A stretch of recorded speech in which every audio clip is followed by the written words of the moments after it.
En el nombre del Padre, y del Hijo, y del Espíritu Santo. Amén. Ave María Purísima, sin pecado concebida. Queridos oyentes, bienvenidos a nuestro curso de Sacramentos y Liturgia, ya en nuestra clase número 2, que dividiremos en dos partes. Y ahora la primera. En este segundo capítulo se titula Los sacramentos en el plan salvífico de Dios. El primer título hace referencia a la Iglesia como sacramento. Recordarán, quizá muchos sepan muy bien, que Cristo es Él mismo el misterio de la salvación y su obra salvífica es sacramento de la salvación que se manifiesta y actúa en los sacramentos de la Iglesia. Sacramentos de la Iglesia que en las iglesias de Oriente se denominan los santos misterios. Y estos 7 sacramentos de Jesús distribuyen su gracia en la Iglesia. La Iglesia contiene y comunica esa gracia de Cristo. Por eso, en sentido analógico a la Iglesia del Señor, se la llama sacramento, tal como lo recuerda la Lumen Gentium en su capítulo 1. Ser sacramento sería el primer fin de la Iglesia. Y como sacramento es instrumento de Cristo. Todos recordarán que el día de Pentecostés, por la efusión del Espíritu Santo, la Iglesia se manifiesta al mundo. El don del Espíritu inaugura un tiempo nuevo en el que Cristo comienza a actuar a través de la liturgia de su Iglesia. Y es lo que la tradición llama habitualmente como economía sacramental, o sea, la comunicación de los frutos del misterio pascual de Cristo en la celebración de la liturgia sacramental de la Iglesia. Toda la vida litúrgica de la Iglesia gravita en torno al sacrificio eucarístico y los sacramentos. El Código de Derecho Canónico, número 1113, nos recuerda que en la Iglesia los sacramentos son 7, a saber, bautismo, confirmación o crismación, Eucaristía, penitencia, unción de los enfermos, orden sacerdotal y matrimonio, todos ellos instituidos por nuestro Señor. La palabra sacramento viene de la palabra latina sacer, que es lo sagrado. En cambio, en griego se utiliza la palabra mysterion, o sea, misterio. A modo de definición de sacramento, decimos que los sacramentos son signos sensibles y eficaces de la gracia instituidos por nuestro Señor Jesucristo para santificar y producir en nuestras almas la gracia santificante. Son signos prácticos que causan lo que significan. Por ejemplo, el bautismo significa justamente limpieza, purificación, y de lo que nos purifica y nos limpia el bautismo es del pecado original y de todos los pecados que hubiera cometido el que se bautiza. Y esa limpieza, esa purificación está significada por el agua, que simboliza la limpieza, el baño, la purificación. ¿Y qué podemos decir de la teología sacramental en el Antiguo Testamento? Bueno, en el Antiguo Testamento no aparece el término sacramento, sí se habla frecuentemente de signo o semeion, signo, señal. En el Antiguo Testamento también hay manifestaciones externas y sensibles que son pruebas de los hechos salvíficos de Yahvé en la vida de su pueblo. Por ejemplo, el arco iris, que simboliza la alianza que Dios realiza con Noé, que encontramos en el Génesis, en el capítulo 9, o la circuncisión, el mismo rito de la Pascua, son todos signos, son todos señales, son todas manifestaciones externas que manifiestan justamente hechos salvíficos de Yahvé. Pero repito, en el Antiguo Testamento no se habla de sacramento y se utiliza la palabra de mysterion, que indica algo que está oculto y que será revelado y comunicado por intervención de Yahvé, por intervención de Dios. Bueno, respecto de la teología sacramental en el Nuevo Testamento. Bueno, en el Nuevo Testamento también se emplea la expresión signo o señal, semeion. Es una señal, un medio para obtener una certeza, para manifestar una verdad, para testimoniar una vida y legitimizar una misión. Lo más importante no es el signo o señal, no es en sí mismo lo importante del signo, sino el para qué es esa señal, ¿no? Y esa señal es para justamente despertar, estimular y llevar al hombre a creer en Cristo por la fe. Mysterion también aparece designando al reino de Dios presente en las personas, presente en la persona de Cristo, el reino de Dios, el reinado de Dios. Recordemos Lucas 8, Mateo 13 o Marcos 4. A vosotros se os ha dado el conocer los misterios del reino de Dios, a los demás solo en parábolas, ¿no? También San Pablo utiliza la palabra mysterion, que significa verdad oculta, escondida en Dios, que ha sido revelada en Cristo.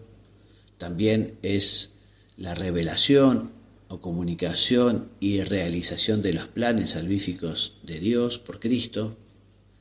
También son los apóstoles, servidores de Cristo y administradores de los misterios de Dios, y los sacramentos mismos, se los llama de esta manera.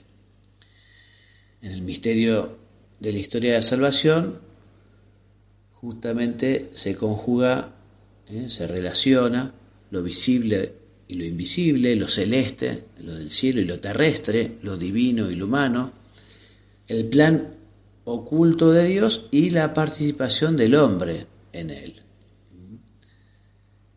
Y por eso también en San Pablo, mysterion es sacramento, sacramental.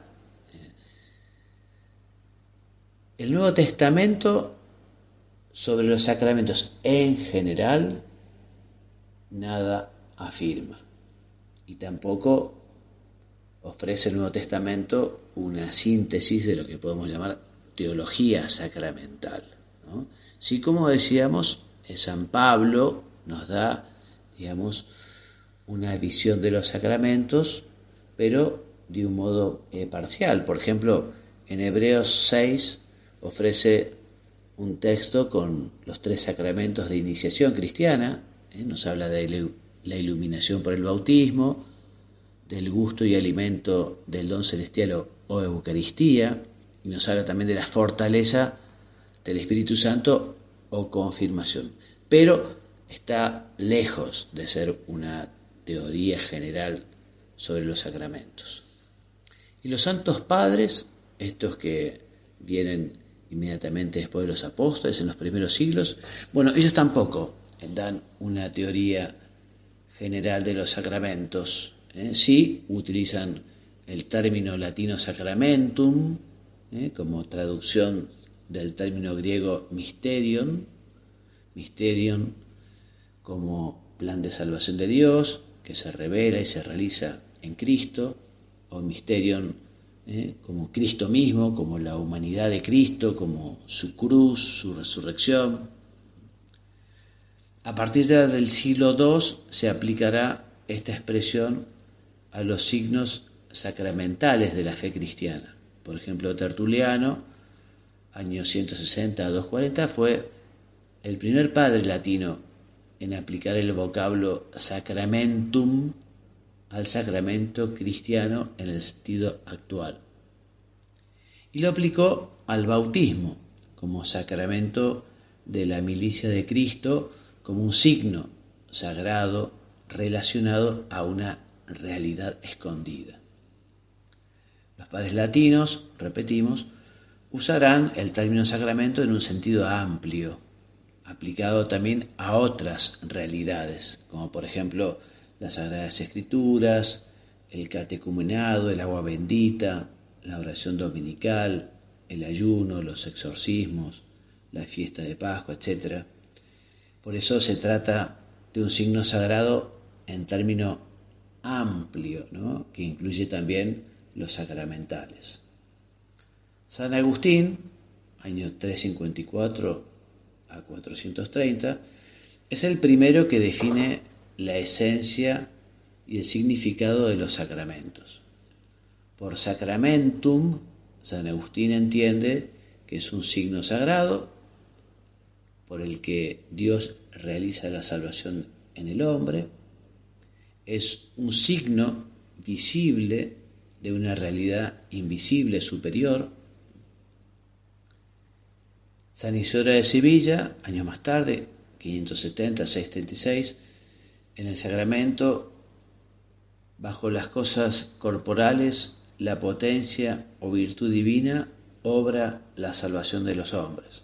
Entonces, con esta descripción nos vamos acercando al sentido actual de lo que entendemos hoy por sacramentos, ¿no? Habla de la virtud divina que obra y actúa ocultamente. Bueno, y en la Edad Media, los autores medievales conservarán la terminología de los padres, pero la van a interpretar de otra manera. Por ejemplo, Graciano, ya nos remontamos al siglo XII, habla de sacramentum est invisibiles gratiae visibiles forma. O sea, es la forma visible de una gracia que es invisible. Hugo de San Víctor nos da los elementos constitutivos del sacramento y nos dice que son el signo, la divina institución, que es la institución de Cristo, y el efecto, que es la santificación, la gracia. Y Hugo de San Víctor utiliza el ejemplo de un vaso, de un recipiente, ¿no?, con el remedio para la enfermedad, esa gracia que nos cura del pecado y de la muerte eterna. Estas ideas de Hugo de San Víctor influyen en Pedro Lombardo, en su famoso libro de las sentencias. Allí él generalizó la lista de los 7 sacramentos, que será luego aceptada por el Concilio de Trento. Desde el siglo XIII los sacramentos son considerados como medios de gracia instituidos por Cristo, y la doctrina general de los sacramentos que se elabora en esta época está dominada por conceptos aristotélicos, como por ejemplo causa, efecto, materia, forma, términos que ya explicaremos más adelante con más profundidad. Bueno, y Santo Tomás de Aquino entonces hará suya toda esta temática sacramental y ofrecerá una síntesis de teología sacramental conforme a las siguientes pautas o ideas fundamentales. Entonces, los sacramentos son signos que obran ex opere operato, o sea, obran por su misma virtud, no por obra o por virtud de quien los confiere, que es ex opere operantis. Los sacramentos están situados en la historia de la salvación, y nos dice también Santo Tomás que la palabra sacramento es un término análogo, o sea que se predica de algunos sujetos que son en parte igual y en parte distinto. Ahora, lo esencial de la doctrina de Santo Tomás de Aquino, esto es muy importante, será luego recogida por el Concilio de Trento para refutar las doctrinas erróneas de la Reforma Protestante. ¿Y en qué erró el protestantismo en cuanto a los sacramentos? Bueno, en síntesis podemos decir que Para los protestantes, en Lutero y sus seguidores, no existen más que 2 o 3 sacramentos, que son signos más o menos simbólicos, que hacen visible la salvación que Dios comunica al hombre con su palabra, pero que no poseen ninguna virtud justificadora, salvadora, ninguna causalidad respecto a la propia salvación. De modo que los convierten en meros signos pedagógicos o de enseñanza. Entonces será el Concilio de Trento que nos volverá a repetir que la institución de los sacramentos fue realizada por Cristo y que 7 son su número. Nos hablará de la necesidad de los sacramentos para la salvación, también sobre su carácter causal y su modo de operar ex opere operato, su relación con la Iglesia, tanto al ministro cuanto a su intención de querer hacer lo que hace la Iglesia. Bueno, entonces, después de la respuesta de Trento pasa mucho tiempo, ¿no? Y nos vamos a remontar ya al impulso renovador del Concilio Vaticano II, diciendo también que el concilio quiere hacer una síntesis del concepto patrístico de misterio, el concepto tomista de sacramento, ¿no? Y expresar a través de la liturgia sacramental el encuentro humano con Dios que suponen los sacramentos, ¿no?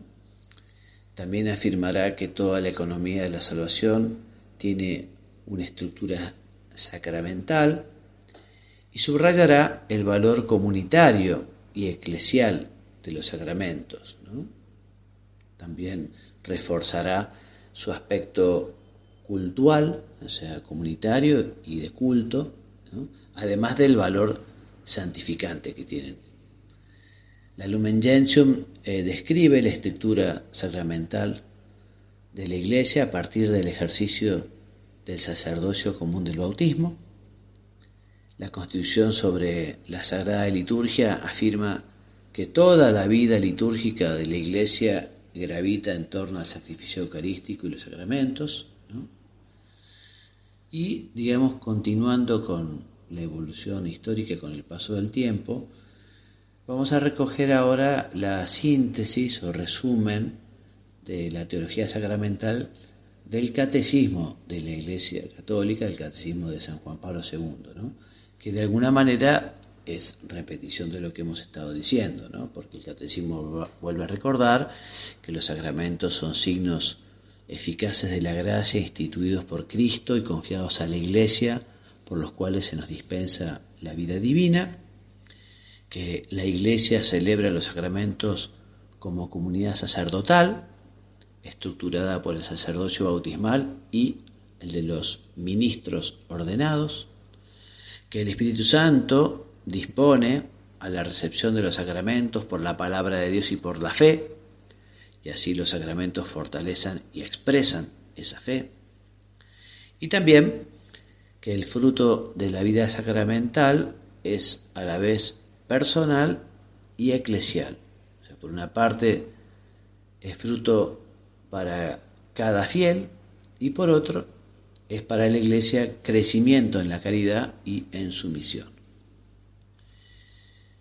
Entonces, siguiendo el orden que pone Trento en sus cánones, a continuación, y siguiendo también las enseñanzas de Tomás de Aquino y el Código de Derecho Canónico, recogeremos las enseñanzas de la Iglesia sobre los sacramentos, ¿no? Entonces, por ejemplo, el Concilio de Trento, en su canon primero, nos habla de la institución y del número de los sacramentos. Y concretamente dice: si alguno dijere que los sacramentos de la nueva ley no fueron instituidos todos por Jesucristo nuestro Señor, o que son más o menos de 7, o que alguno de estos no es verdadero y propiamente sacramento, sea anatema. O sea, una persona que afirmara esto no estaría, digamos, predicando la verdadera fe, de la verdadera revelación de Jesucristo. El Catecismo, en su número 1210, dice justamente: los sacramentos de la nueva ley fueron instituidos por Cristo y son 7. Corresponden a todas las etapas y a todos los momentos importantes de la vida del cristiano. Dan nacimiento y crecimiento, curación y misión a la vida de la fe de los cristianos. Y hay aquí una cierta semejanza entre las etapas de la vida natural y las etapas de la vida espiritual. Bueno, Santo Tomás, en su cuestión 65 de la tercera parte de la Suma, dice que la determinación del número de los sacramentos no es un hecho que pueda definirse desde el conocimiento natural. Lo definió la Iglesia, asistida infaliblemente por el Espíritu Santo. Y a continuación tenemos este cuadro, ¿no? Este cuadro que relaciona la vida corporal y la vida espiritual. Entonces, a la vida corporal, la generación, y a la vida espiritual, el bautismo, que es una generación espiritual. A la vida corporal corresponde el crecimiento, y a la vida espiritual, la confirmación, donde se recibe al Espíritu Santo para robustecernos y continuar con nuestro crecimiento espiritual. A la vida corporal corresponde la nutrición, a la vida espiritual corresponde la Eucaristía. Si no coméis la carne del Hijo del Hombre y no bebéis su sangre, no tendréis vida en vosotros. A la vida corporal corresponde la curación, a la vida espiritual la penitencia. Como dice el Salmo 51, lávame a fondo de mi culpa y de mi pecado purifícame. A la vida corporal corresponde los ejercicios para fortalecerse, y a la vida espiritual tenemos la unción de los enfermos, o extrema unción, por la cual el hombre borra las reliquias del pecado y se dispone a la gloria final. Y también con relación al poder para gobernar y para ejercer funciones públicas en la comunidad, en lo que se refiere a la vida corporal, a la vida espiritual corresponde el sacramento del orden. Y por último, para la propagación de la especie y el perfeccionamiento de los hombres, a la vida corporal, a la vida espiritual corresponde justamente el sacramento del matrimonio, que no es solo sacramento, sino que además es un regalo de la naturaleza que Dios quiso dar desde el inicio, desde la creación. Bueno, los sacramentos ofrecen un remedio contra el pecado, ¿no? Los sacramentos como remedio contra el pecado original, el bautismo; sacramento como remedio para la debilidad espiritual, la confirmación, que nos fortalece; remedio contra la inclinación al pecado, la Eucaristía; remedio contra el pecado actual, la penitencia; contra las reliquias del pecado, la unción de los enfermos; sacramento como remedio para la disolución del cuerpo místico, el orden sacerdotal; y como remedio para la concupiscencia personal y desaparición de la comunidad, bueno, el matrimonio. Bueno, el mismo texto, Santo Tomás, incluye otro criterio para justificar este número de 7, que no es suyo, sino de Alejandro de Ales, y que consiste en conformar a los sacramentos con las virtudes cristianas, también con las culpas y las penas, y de esta manera los sacramentos se conforman con la virtud. Por ejemplo, con la virtud de la fe, el bautismo, que se ordena contra la culpa original; con la virtud de la esperanza, la unción de los enfermos, ordenada contra el pecado venial; con la virtud de la caridad, la Eucaristía, ordenada contra el castigo de la malicia; con la virtud de la prudencia, el orden, dirigido contra la ignorancia, el orden sacerdotal; con la virtud de la justicia, la penitencia, ordenada contra el pecado mortal; con la virtud de la templanza, el matrimonio, ordenado contra la concupiscencia; y con la virtud de la fortaleza, la confirmación, ordenada contra la debilidad. Bueno, así la fe católica, avalada por la tradición y los textos de la Escritura, define el número de los sacramentos en 7. No les voy a leer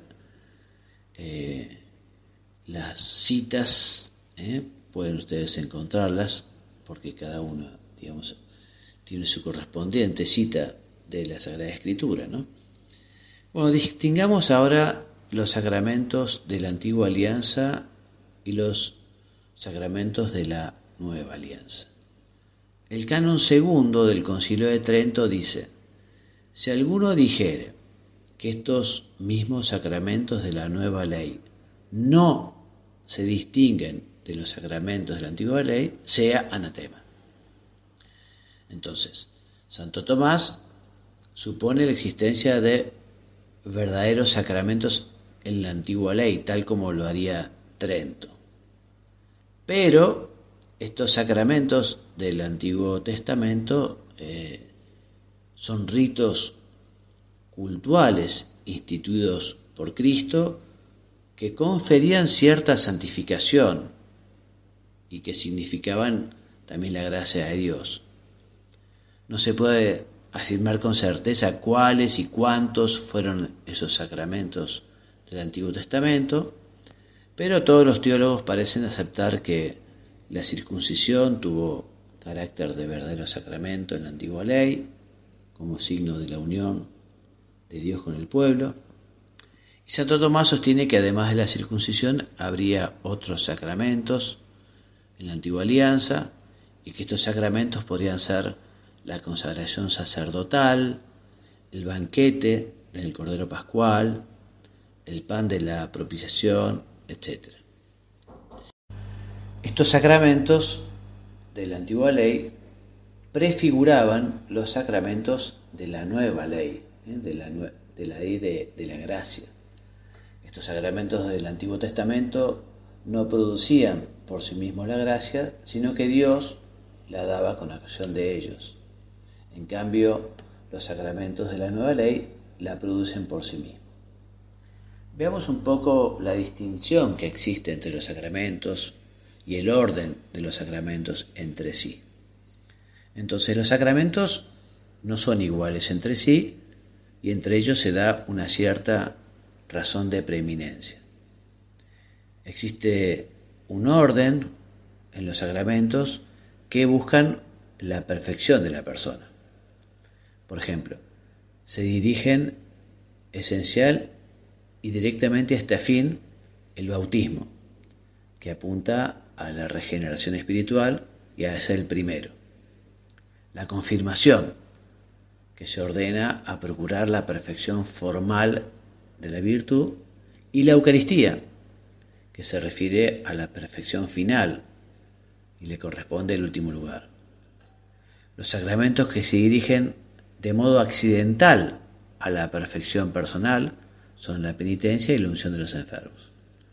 Y así podemos distinguir los sacramentos entre sí. Por un lado, por la necesidad de su recepción, para el individuo con necesidad absoluta, para todos el bautismo, para los pecadores la penitencia. Para la comunidad con necesidad absoluta, para la Iglesia el orden, para la sociedad civil el matrimonio. Respecto al sujeto que lo recibe, están los sacramentos de muertos, o sea, supone que se los recibe con el alma en pecado, que son el bautismo y la penitencia, y los sacramentos de vivos, que suponen tener el alma en gracia para recibirlos, que son todos los demás, excluyendo el bautismo y la penitencia.